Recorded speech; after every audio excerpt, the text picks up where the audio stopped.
Hi, I'm Karen Morley, your City Sleuth, and I'm here in a mustard field in Saskatchewan because Canada is the largest exporter of mustard in the world, and most of it comes right here from Saskatchewan.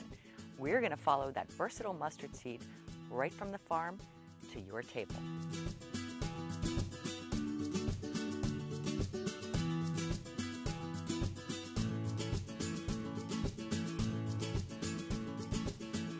I am here near the beginning of the journey in an actual mustard field here in Saskatchewan, and I'm here with Bane Fritzler. Hey, Bane.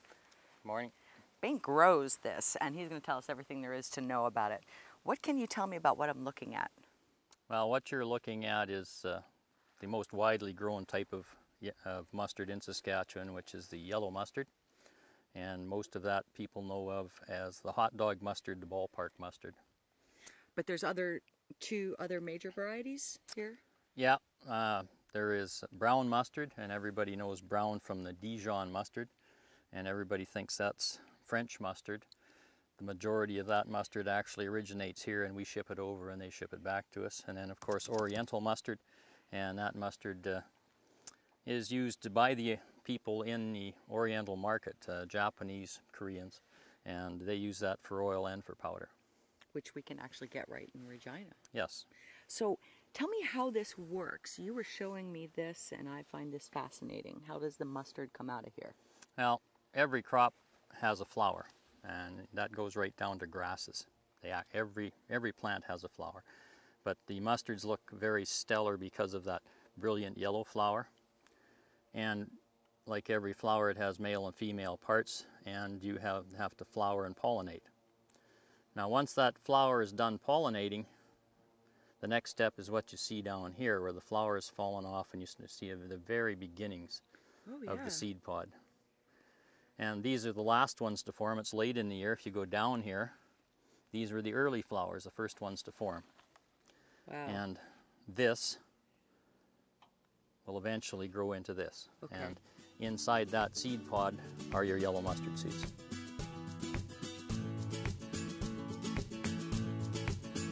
Mustard is a centuries-old crop, which is what a lot of people don't realize. And that mustard field we walked in produces basically the same type of an ingredient that is centuries old. Wow. And it's also very natural, you were telling me Very something. much so. We have some very discerning end-use customers, so our handling system and production systems have to keep that crop distinct, and we have to be able to trace it through our handling system and to keep our end-use market happy. Follow the mustard, kind of like we're doing. Exactly. Okay. Yeah. And you don't get caught up in all that genetic modification then, right? Only as an aside. There is no breeding that uses genetically modified means in mustard, and that keeps us a little slower in terms of development than some of the other crops, but that's what our customers want. Okay. And tell me a little bit about what the Saskatchewan Mustard Commission does for the farmers here. Well, in the end analysis, what we'd like to see is have the farmers make as much or more money than the other crops to make mustard competitive. It is a farmer-funded commission, so that is our directive. To make it's to maximize mustard grower profitability. But of course, that can be anything from agronomics to plant breeding to market development to processing into mustard. All of those things will help a farmer make more money. Wow, so you got to know all of that. It's amazing. Well, we're learning. Well, and if the farmer makes more money, Saskatchewan does better. So I think it's a value to all of us. Well, certainly.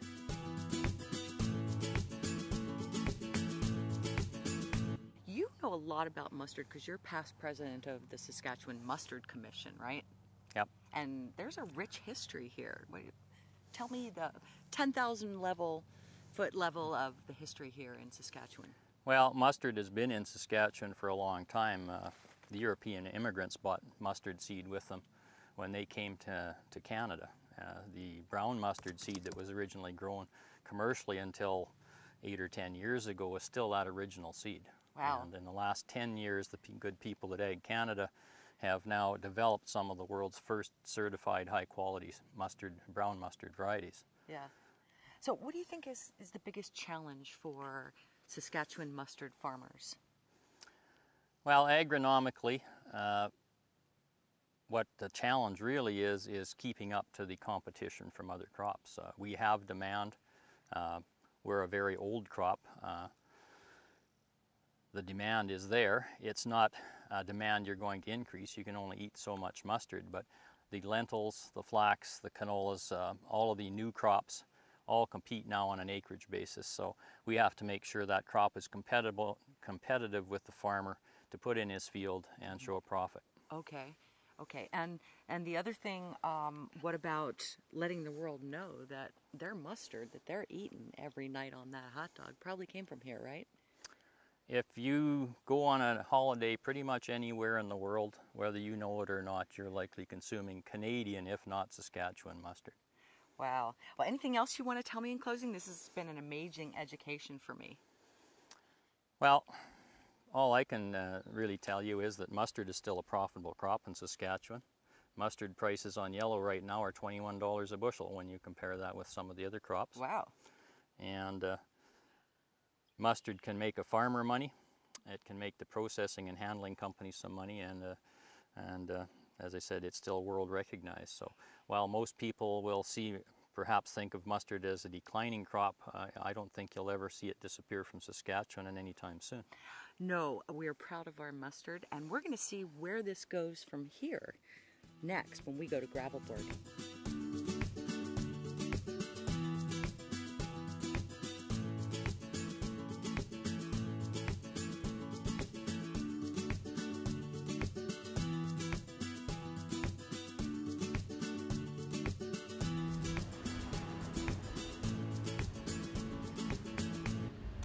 Now that we know where all those little yellow flowers go, I'm here at Cafe Paris in, of course, Gravelbourg, which is synonymous with mustard. And I'm here with Val Michaud, who is the owner of Gravelbourg Mustard. Hi. Hi, how are you doing? I'm fabulous, and Good. I'm learning so much about mustard. That's great. Good. Tell me, what got you interested enough to buy Gravelbourg Mustard? I grew up with mustard. Mustard was our treat after school, so we always had mustard and pretzels as a snack while we watched our cartoons. So I've always enjoyed mustard. So I grew up in Philadelphia, and I thought we were the only ones that ate mustard on. No. So then you bought Gravelbourg Mustard. Yes. Tell us about that journey. Okay, so we bought the business in 2011, and from that point we've expanded the line with a few different flavors. Our top flavor is the garlic, which has been the best-selling mustard so far.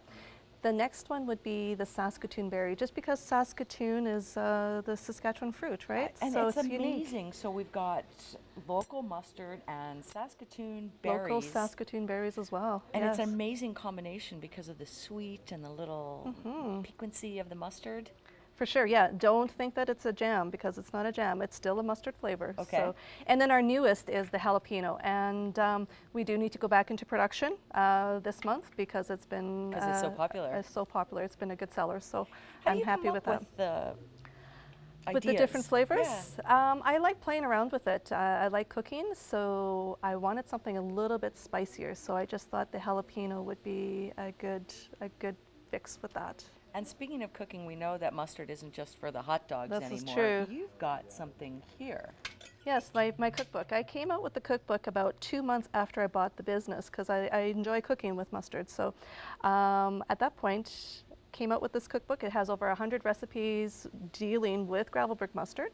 And it got nominated for top 5 cookbooks in Saskatchewan. We took 3rd place, so I was really excited about that. Yeah. That's fantastic. Yeah, it's quite an honor. And your idea behind that is that, like you said, to get people to create with mustard? Yeah, it's to educate them on mustard and to not only use it as a condiment, but to expand their culinary experiences with it, for sure. And you talked about healthy cooking, too. Yes, I created this cruet bottle. I call it a cruet bottle. And what it is there's different recipes along the bottle that has Gravelbourg mustard in it as well. So we have different salad dressings and barbecue sauces. So you follow the recipes, put the ingredients in the bottle, give it a shake, use it up, and throw it in the fridge when you're done. Okay. So we then know what we are eating and what we are putting in our bodies, right? So that's been going over quite well too.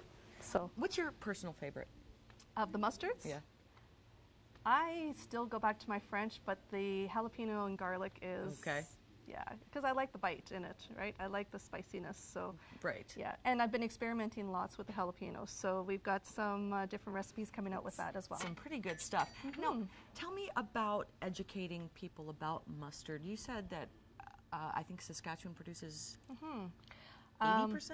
80% of the mustard grown in the world is actually grown in Saskatchewan. And the sad part is it's then exported out to make gourmet mustards. And I feel that we really need to use those resources that we have here in Saskatchewan and keep it local.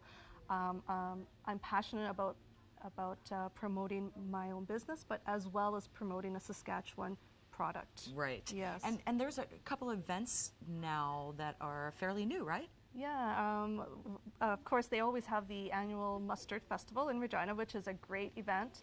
It'll be held this year, August 25th, as well as the National Mustard Day, which is August 3rd. August 3rd? Yes, there's actually a National Mustard Day. Yes, on mustard. So as if you needed an excuse. Yeah, it's not really really well known in Canada, more so in the U.S., but that's another challenge on my list. And I bet you people from the U.S. aren't even aware that all of that mustard comes from here. I wasn't until I came here. Possibly not. No, a lot of people are floored when they hear those stats that 80% of mustard grown in the world is grown in Saskatchewan. So.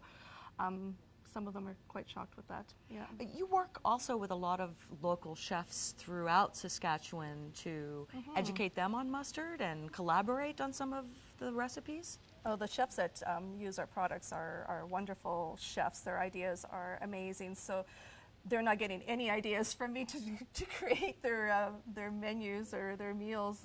They do a fantastic job on their own. I want to try this. So you're suggesting this is the Saskatoon berry mustard. This is amazing. Yeah, and so Saskatoon berry is more or less known as our Saskatchewan fruits. So and it's got a beautiful color too. Yeah, it's not your yellow that you assume. I'm gonna give it a Go try. right ahead. Yes, we have a number of restaurants that actually use that as their house dressing as well. Okay. So they'll break it down and use it as a vinaigrette and have the Saskatoon as well as the cranberry mustard in there. That's wonderful. It's not a jam. Not at all. all. But it is a mustard. You still taste the pungency of the mustard.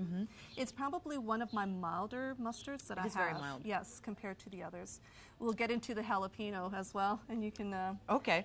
And so people that maybe aren't familiar with mustard, you want them to start with a milder one and work their way up?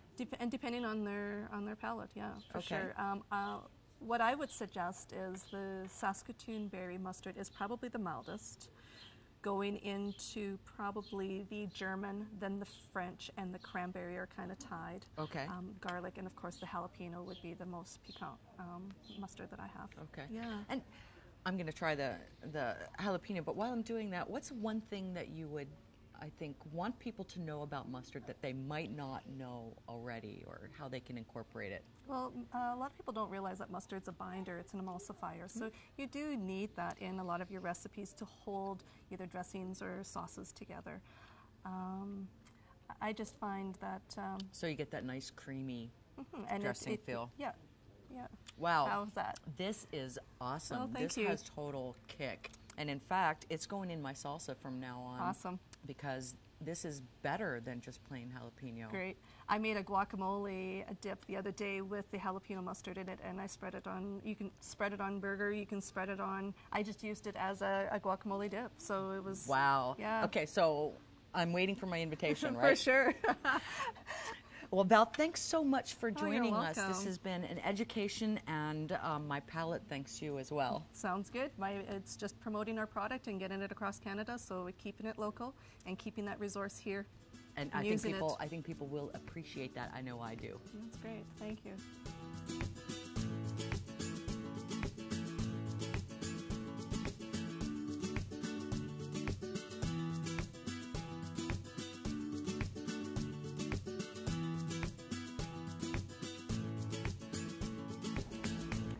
So we're here on the final leg following the mustard, and we're not just talking about your ballpark hot dogs. We're here with Chef Malcolm at Beer Brothers to find out what a real chef does with mustard. Hey, Malcolm.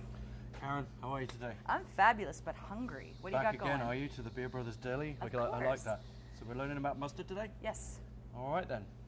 Fire away. What do you need to know? So what are you making here? I see you got a rack of lamb there. Yeah, I got a nice rack of actually Australian lamb today. Not Saskatchewan or New Zealand, but we're going for a nice rack of Australian here today, just to be a little bit different. The flavour on it is pretty awesome, but we're going to enhance that with some nice, hopefully some nice Gravelberg mustard that we've got going on here as well. Okay.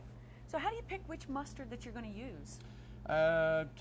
Just different flavour profiles of the mustards themselves. I personally like a nice strong flavoured mustard. I like that kind of feeling that when you bite into that first piece of mustard, you get that kind of blast that hits you right in the nasal passage here, and you get that tingling sensation in the back of your neck, and all the hairs start to stand up, and then all of a sudden it's like a big kind of clap in the top of your head with the mustard kind of meats in the middle. Okay. And lamb can stand up to that kind of flavour. Absolutely. So what are you going to do with it? Well, we're going to just gently kind of score it just very, very briefly, just on the top here, not too deep. I don't really want to go into the meat. I just want to kind of press through that kind of fat cap that we got going on here. Okay, but you've trimmed most of the fat cap off of there, This right? has been French trimmed, yeah. By Frenching, they mean they've taken the kind of all the fatty bits and sinews off the top of the bone here, and it makes it look nice. For presentation is basically what happens on that. Okay. So we got this, just a tight little score, nothing too much, just enough to get permeating through the kind of fat cap that we got going on there, okay? So then, all I'm going to do with this, we've got some nice Gravelberg French style mustard, and this is probably one of my favorites right now. Oh yeah. And we're just going to give this a... This looks familiar, right? Yeah, so that's just this one here, Gourmet Mustards. And she's a great lady, Val, out at Gravelberg, making all of this. So we're just going to give this a quick little zip over the top of this. Okay, so that's a healthy coating you're putting on there. It is a healthy coating, and I'm going to add more as well, but I'm going to add a little bit of sweetness to it as well in a minute when you see what's going on next. So we'll give that a nice little covering right over the top of that, just to give it a nice little coverage. And then in here, I've also got some powdered mustard that I've mixed with a little bit of salt and brown sugar, just to help with a little bit of the caramelization going on this. That's where the sweetness comes in now on this. So now I'm enhancing not only this mustard on here, but then this mustard also with the brown sugar that we've got going on in here as well. Wow, so we're this just has going to give this a sprinkling. A Saskatchewan flavor with all that, or favorite with all that Saskatchewan So mustard. I'm making the lamb rack more Saskatchewan by adding more mustard to it. The more mustard I add, the more Saskatchewanized it's getting. Much like me, I guess. That's true. So now we've got that on there, I'm just going to go a quick little sprinkling of some kosher salt and black peppercorns, just cracked black peppercorns. And I see you have fresh rosemary. We've got some fresh rosemary. We're going to place this on top as well. Okay. The actual method that we're going to be using for cooking these is a what's known as sous vide, which basically translates as under vacuum or in a vacuum. So that's why you can put such a big coating on, because it's not going to burn off, right? It's not going to burn off at this point. No, you're going to keep all that moisture in there. Everything gets flavor locked into the bag that we're going to put it into this one right here. And then I'm going to add more flavor as well with one of our in-house beers. This is a Ninkenberry. What goes better together than beer and mustard? Well, absolutely. But this is a passion fruit infused beer. So I've always found that passion fruit really works well with the lamb itself and the rosemary and the mustards. So we're not only have we beer in it, but we've now got the sweetness coming back into it as well, right? With so the it's got passion some fruit. sweetness, all right. A little bit of extra passion fruit. Okay, so now you're putting it in a bag. So now we put this into our little pouch, which has been pre-cut and ready to go. We want to try and, I mean, it's more of a personal presentation thing that I like to have the bits of rosemary just sitting just right on the top. I mean, it doesn't matter if they fall off, the flavor's still in there, but if you can keep them on the top, then I do find that flavor permeates more. Okay. And of course, then you've got the mustard and everything all packed into that too, right? And then you pour in your beer. So we're just going to pour just about. So now, do you always put liquid in your bag when you're doing sous vide, or? Not always, especially with kind of like the fattier kind of cuts of meat. You generally don't need to, because they develop their own flavors, and they use that flavor then to your own advantage. That flavor of that fat just permeates back into the meat itself. Okay, and other meats as well generally don't need it. Like if you're doing pork tenderloin, so long as you've got the seasoning and stuff around it, you generally don't need to add too much more fat usually for that kind of thing. So, but like a vanilla butter or something like that. So now we're just going to place this in here like this. We make sure we got our strip lined up. And this is just a standard This is vacuum just a sealer standard that you can vacuum buy sealer. at any local store, right? Absolutely, yeah. Okay. Just a super standard one. And but the trick is with this one, you have to have the bag up the right way. And Right. I tried to work it out this morning which way it was going, and I didn't have much success. But it's quite noisy. There's a couple of settings on it.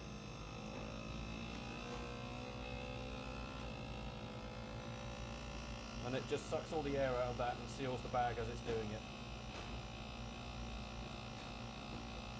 It's like a race car. Yeah, yeah. Well, I'm hoping this is the right way up for the bag, otherwise we're going to be in some big trouble when we take this off. Ah, success! It worked. Okay, beautiful. So now you've had that vacuum sealed in there, right? You see that liquid is Right. all around it, the mustard is still on the top, and the rosemary is still where it needs to be, and you've got all that flavour locked in around the outside. Okay, and then from there, where does it go? Well, for want of a better heating process, I have here just a normal standard heat well that we use for keeping our soups warm during our regular services here at Beer Brothers. This has been monitored at roughly 134 degrees Fahrenheit, Okay. which if it does get too hot, I just throw a few cubes of ice in just to keep that temperature going. That's a great tip. Obviously, this is a little bit more of a basic setup that you would have for your normal kind of immersion Right. water heater Right. for, Which for cooking. most in. people aren't going to have at home. Well, not really, and they're quite an expensive piece of equipment. Right. If you're going to have that at home as well, you have to be a dedicated sous vide cooker and preparer for Right. it, right? So for want of a better thing, we just use this, and this is just fine and adequate. Always have a thermometer handy as well when you're doing this too. Just a simple basic one. And then we just check the temperature. So make you're sure monitoring the temperature of the water. Yeah, and I do this usually roughly every kind of 20 minutes to a half an hour. And if we're not quite at the temperature that we need to be, then I'll up it just ever so slightly on the side with my dial here. If I'm over my temperature, then I'll add a few cubes of ice to it as well, just give it a quick stir, and we'll take it from there. Now, how long does it take something like that to go?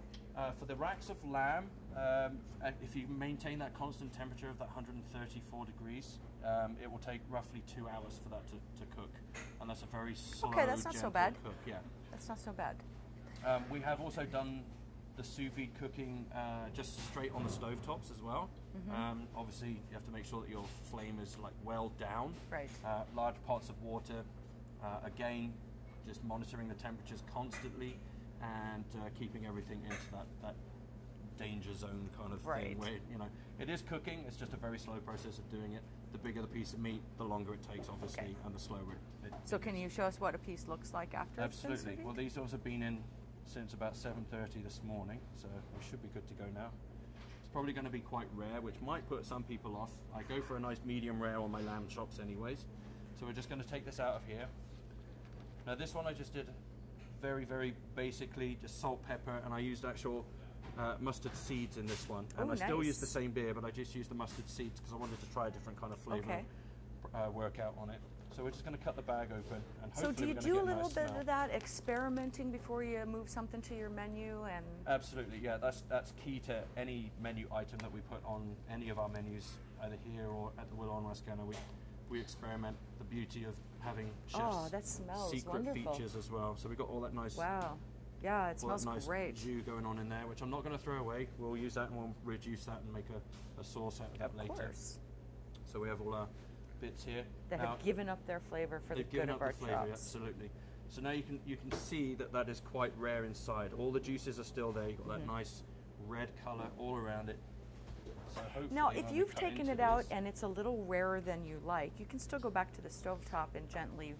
Absolutely, like many chefs actually, when they prepare this, that's the whole purpose of doing that, is that we are searing this afterwards. The meat is already Okay. cooked. You've already got that Oh, nice okay, so you medium still rare get colour. that lovely crust. Absolutely, and then I've seen chefs do it with blowtorches. This will Okay. come out as it is like this on the top of a table, and they'll have a blowtorch and they'll just And everybody's sear got one of those everything. in the garage. Can you plate this for us? I'm going to cut some first actually, just Okay. to see how it is. Because if it is a little too rare, then maybe we'll have to go back. Oh, Right, that's actually, not it's too rare. bad at That's all. gorgeous. And look how cooked that is, That's perfect. and nice and pink, yeah? Yes. Now if we left that to rest a little bit longer, that pinkness would slowly get brighter as we're going. You can already see it Yes. starting to go up, right? So, you know, if I wanted to, I could leave this as a whole rack, sear the whole thing, or I can just quickly now go over to my wood burning oven and just quickly flash these to crisp up the outside. Okay. But look at the colors on those. So that's how you do it before you serve it. You would flash it and crisp it up. Absolutely, just give it a quick flash, crisp it, and then carve it and plate. So if you could recommend one thing about using mustard, say for the home cook, what would you say? About using it.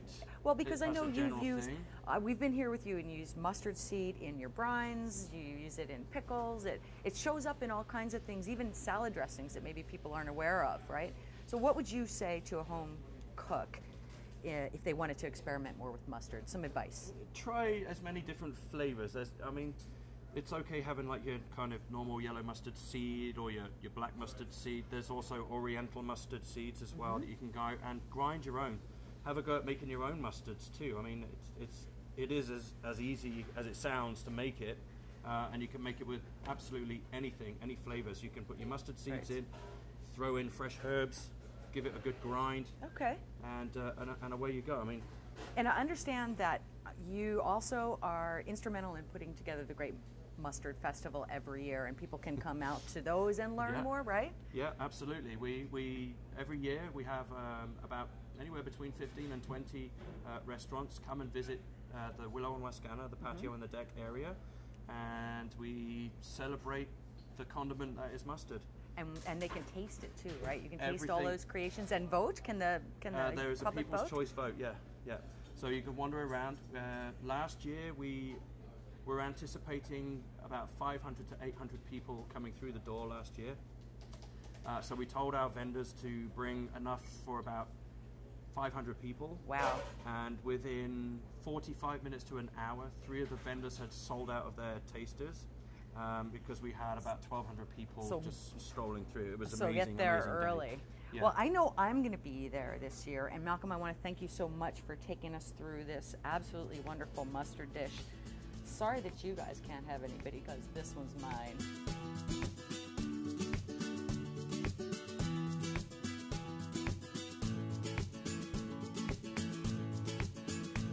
Well, I really learned a lot about our versatile mustard, and I hope you did too. And I hope it's whet your appetite to try all those fabulous mustard products. Thanks for joining us. I'm your City Sleuth.